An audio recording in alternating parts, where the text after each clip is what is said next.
관유이며 또 장막 전체와 그 중에 있는 모든 것과 성소와 그 모든 기구이라. 아멘. 민수기 4장 1절부터 16절까지 본문입니다. 그 역사에 참가할 만한 자들, 그 역사에 참가할 만한 자들이라는 말씀의 제목입니다. 그 역사에 참가할 만한 모든 자, 이렇게 하나님께서 그들을 세우라 이렇게 말씀하고 있습니다. 2절과 3절에 나와 있습니다. 2절 3절 레위 자손 중에서 고핫 자손을 그들의 종족과 조상의 가문에 따라 집계할지니 곧 30세 이상으로 50세까지 회막의 일을 하기 위하여 그 역사에 참가할 만한 모든 자를 계수하라 이렇게 말씀하고 있습니다. 여기 역사에 참가할 만한 모든 자 지금 말씀하고 있는데요. 역사라고 번역된 단어는 싸움에 나갈 만한 자라고 할 때 나왔던 그 싸움, 우리가 보통 군대 또는 전쟁, 무리라고 번역하는 단어 짜바를 사용하고 있습니다. 자, 그때는 싸움에 나갈 만한 자라고 번역을 했는데요. 오늘 본문에서는 사역이라는 말을 대신하는 말로 지금 사용하고 있습니다. 자, 짜바라고 하는 단어는 그래서 우리가 영적인 싸움으로 받기로 했지요. 그래서 그 의미를 따라가 보면 문자적으로는 전쟁, 무리 이런 것으로 사용됐습니다만 그 단어가 가지고 있는 원어적인 의미는 하나님의 형상과 특성을 조성하는 일을 가리킬 때 짜바 이렇게 이야기하고 있습니다. 따라서 그 역사에 참가하는 일이라고 하는 말은 하나님의 형상, 하나님의 특성을 조성하여서 하나님과 교통하게 하시는 일을 가리키는 말로 지금 이 본문 가운데 나타내고 있습니다. 레위 자손을 선택해 주셨죠. 결합하다, 연합하다가 무슨 뜻인지를 보여주시려고 그들을 세우셨습니다. 특별히 그들은 기업이 없고 땅이 없고 하나님께서 만들어 놓으신 회막과 관련된 일을 감당하도록 구별하셨습니다. 회막이라고 하는 것은 증거의 장막이라고 부르기도 하는데요. 하나님의 임재를 경험하는 곳으로서 그가 가운데 하나님의 말씀을 듣고 받는 일을 감당하는 장소입니다. 따라서 회막의 일이라고 하는 것은 하나님의 일을 나타내어 주시는 상징으로 우리 가운데 보여주고 있는 것이죠. 그 일을 지금 레위 자손 중에 고핫 자손에게 맡김으로 하나님의 뜻이 무엇인지, 아버지께서 원하시는 것이 어떤 것인지를 우리 가운데 가르쳐 주시고 있습니다. 전체적인 내용은 무엇이냐? 하나님의 형상, 그 특성을 우리 안에 만들어서 우리로 회막과 같은 자가 되게 하시겠다. 즉 성막, 성전이 되게 하시겠다라고 하는 뜻을 이야기하고 있는 것입니다. 그래서 오늘 고핫 자손들이 감당하는 주요 사역이 그 일들을 나타내고 있습니다. 대표적인 특징 몇 가지만 좀 살펴보고자 하는데요. 첫 번째 나타난 특징이 곧 30세 이상으로 50세까지 회막의 일을 한다. 이렇게 3절에 기록하고 있죠. 원래 싸움에 나갈 만한 자를 가리킬 때는 20세 이상 이렇게 이야기했습니다. 그런데 레위 자손 중에 고핫 자손이 회막의 일을 감당하려고 할 때는 30세라는 말이 등장하고 50세라는 말이 등장하고 있습니다. 왜 이런 말을 하시는 것일까? 숫자적인 의미보다는 이 안에 상징적인 의미를 담겨놓고 있다. 우리는 기억하고 있습니다. 20세 이상이라고 했기 때문에 신체가 발육이 되어서 싸움에 나갈 만한 자이네 라고 번역으로 이제 우리가 받았습니다만 의미적으로 따지면 그것은 싸우는 일이 아니고 하나님의 말씀을 받는 일이다. 이렇게 우리가 살펴보았죠. 마찬가지로 회막에서 감당할 때 이 30세라고 하는 것은 어떤 숫자적인 의미나 신체의 발육을 상태를 나타내는 말이라기보다는 하나님의 뜻을 담겨 놓으신 의미로 우리는 받을 수 있어야 할 것입니다. 여기서 30세라고 번역된 단어는 원문으로는 30의 아들이 되는 해라고 우리가 해석할 수 있습니다. 30이라는 단어는 3이라는 단어와 열이라는 수가 만난 수로 우리가 살펴볼 수 있죠. 창세기의 셋째 날에 있었던 일이 무엇이냐면 씨 맺는 나무가 생기는 일입니다. 씨, 말씀이죠. 그래서 이 말씀이 하나님이 주신 10계명, 10가지 말씀과 만나게 됩니다. 그래서 이것을 30이라고 우리가 부를 수 있게 되는 것이죠. 그러므로 씨가 말씀을 상징하기 때문에 이 씨가 말씀을 통하여서 하나님이 담겨놓으신 그릇을 만들어내시는 일, 그것을 바로 30이라는 숫자적인 의미로 사용하고 있습니다. 신약에서도 씨 뿌리는 자의 비유를 기억하실 것입니다. 그때 열매를 맺게 되죠. 어떻게 맺습니까? 30배, 60배, 100배 이렇게 얘기하죠. 여기서 말하는 30배라고 하는 것은 하나님의 말씀을 담은 자의 상태를 가리키는 말입니다. 곱하기 30배 그래서 이렇게 양적으로 증가하다 이런 뜻이 아니라 말씀이 뿌려진 상태가 30배라는 거죠. 그래서 그것을 좋은 땅이다 이렇게 이야기하고 있습니다. 그러므로 30이라고 하는 것은 하나님께서 말씀을 우리 가운데 새겨주셔서 이것이 내 안에 이루어지게 하시는 것, 하나님의 형상과 특성을 말씀으로 말미암아 담아주심으로 말미암아 그 만들어지시는 그릇, 다시 말해 사람, 그런 존재들을 가리키고 있는 말로 설명하고 있습니다. 자, 그래서 30이라는 우리가 숫자가 나오면 하나님의 말씀이 내 안에 심겨놓음으로 말미암아 우리가 그 말씀을 간직한 자로, 그 말씀을 담는 그릇으로 하나님께서 부르셨구나, 이것을 우리가 생각한다면 하나님이 하실 일을 나타내는 것으로 우리는 받을 수 있을 것입니다. 자, 30으로부터 그 일을 이제 감당하게 되지요. 말씀을 받기 시작합니다. 그래서 언제까지 하느냐? 50까지 이렇게 이야기합니다. 50은 다섯째 날과 관련이 되어 있겠죠. 다섯째 날에는 새가 등장합니다. 새는 하늘과 땅을 오르락내리락 하는 존재를 가리키는 말입니다. 즉 하늘과 교통하는 것을 보여주는 상징이 바로 새였습니다. 그러므로 50은 말씀을 가진 자가 하늘의 뜻을 분별하는 상태를 가리키는 말로 우리는 받을 수 있는 것입니다.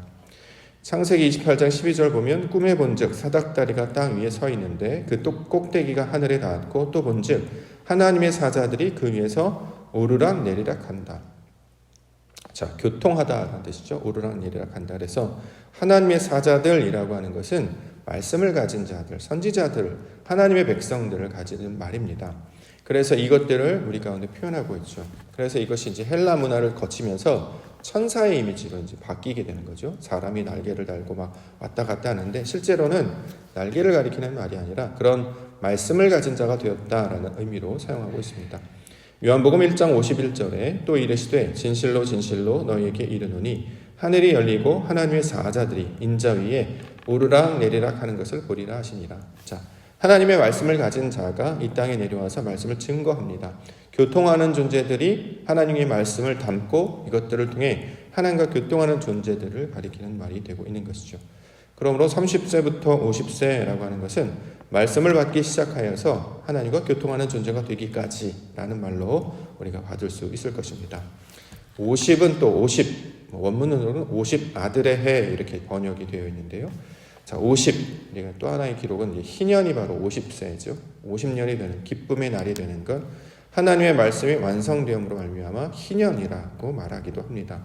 즉 성전이 되는 해, 하나님의 말씀이 내 안에 거함으로 말미암아 하나님이 거할 만한 처소가 되는 해, 이것을 바로 희년 이렇게 이야기하기도 하고 50 이렇게 이야기하기도 합니다. 자, 민수기는 하나님의 말씀을 받는 광야를 설명하고 있습니다. 그 광야 가운데 하나님의 말씀을 듣게 해주셔서 그 말씀이 내 안에 새기게 되지요. 그래서 나중에 말씀들이 되게 합니다. 이 말씀들을 하나님의 아들들 이렇게 얘기하는 것이고, 나중에 말씀들은 신명기라는 제목으로 사용되고 있습니다. 그 말씀이 된 자들이 가는 곳이 바로 가나안 땅이다 이렇게 말씀을 드렸습니다. 즉 고핫 자손을 세워서 이들에게 회막의 일을 감당하는 것인데 30세부터 50세까지 일을 했다. 그래서 우리도 30세부터 뭘 하고 50세부터 이렇게 한다 그러면 이제 나이적인 개념이 되니까 이건 이 세상의 개념이잖아요. 그렇죠? 그렇게 되면 진리가 될 수 없죠.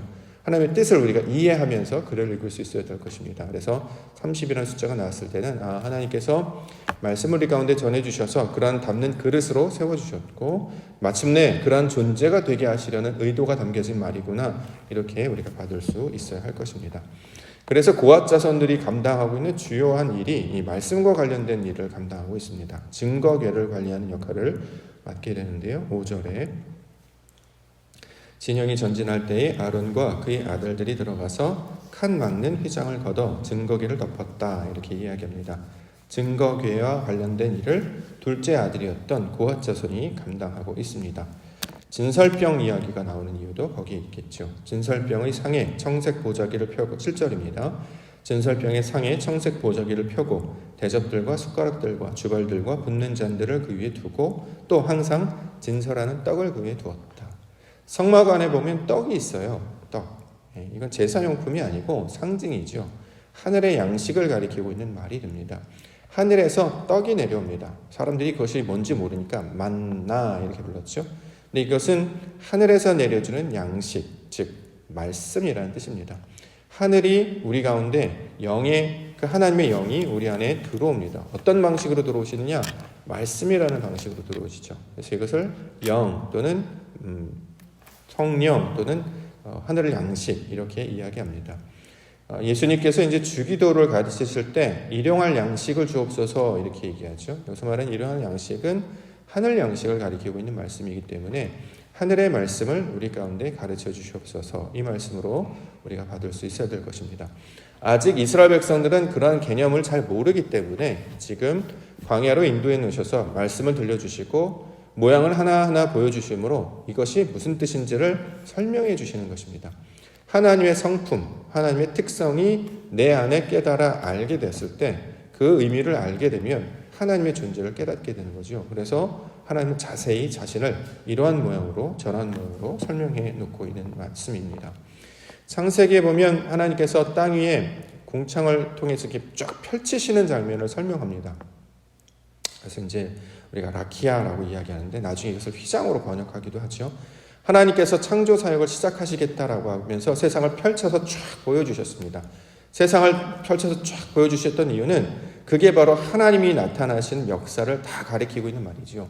그걸 다 담는다고 해도, 다 안다고 해도 우리는 그보다 더 위대하신 하나님을 다 깨달을 수 없습니다. 그러나 세상에 우리에게 보여주는 것으로 쫙 펼쳐서 보여주시는 거죠.